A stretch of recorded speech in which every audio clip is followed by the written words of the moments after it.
2 days after natin talunin ang China, nakuha na natin ang ating mga hinihiling. Tuluyan nang nag-resign si Chot Reyes bilang coach ng Gilas Pilipinas. At kasabay nun, kaliwat kanan na ang kanyang mga interviews at meron siyang isang sinabi na nakakuha sa attention ko. Dito sa atin, bawal matalo. Kaya sa videong ito, titignan natin kung saan nga ba at paano nagsimula itong statement na to at kung totoo nga bang bawal matalo sa Pilipinas. Kaya kung handa na kayo, handa na ako, kaya simulan na natin to. Ang simula. Nagsimula maging coach si Chot Reyes sa ating national team noong 2005 at mas naging matunog ang kanyang pangalan noong 2013 nung naging second place tayo sa FIBA Asia Championship. And the curse of Korea is about to be broken here inside the MOA Arena. At dahil dyan, nakakwalify ang Gilas Pilipinas para maglaro sa World Cup for the first time in 16 years.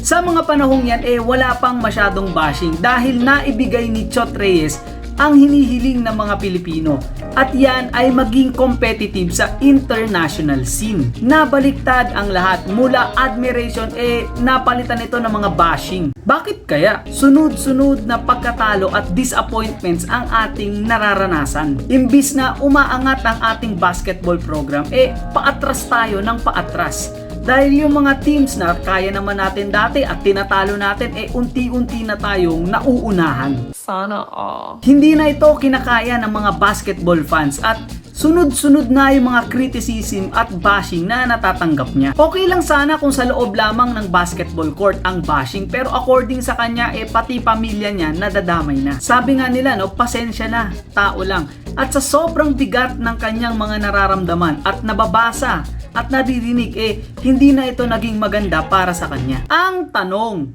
totoo nga bang bawal matalo sa Pilipinas? Oo at hindi. Oo, kasi bilang fans, napakataas ng expectations natin sa mga players at coaches natin.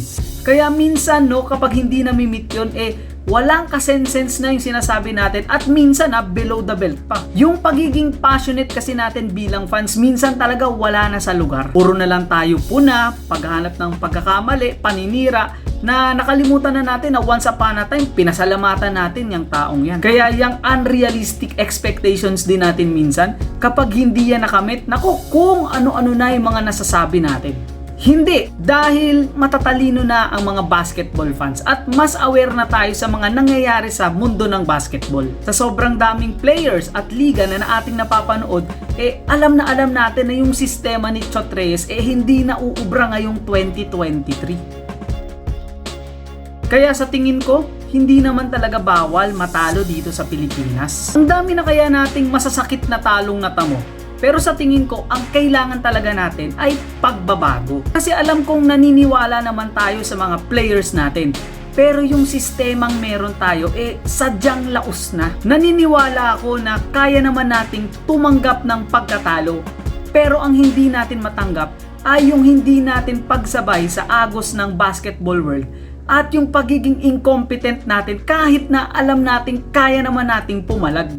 Final thoughts. Basketball will always be sacred dito sa Pilipinas and Filipinos will always be passionate about it. Kahit ilang beses mo nang sinabi na hindi na ako manunood ng Gilas o hindi na ako manunod ng PBA, boycott PBA.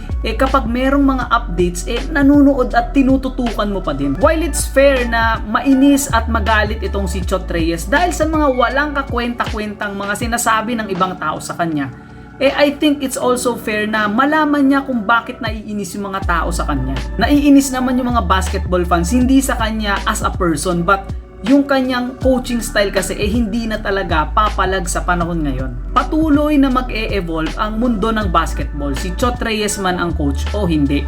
Kaya sa mga kabiguang natanggap natin nitong FIBA World Cup, sana matutunan nating sumabay sa pagbabago sa basketball. Sang-ayon ka ba sa sinabi ni Chot Reyes na bawal matalo dito sa Pilipinas?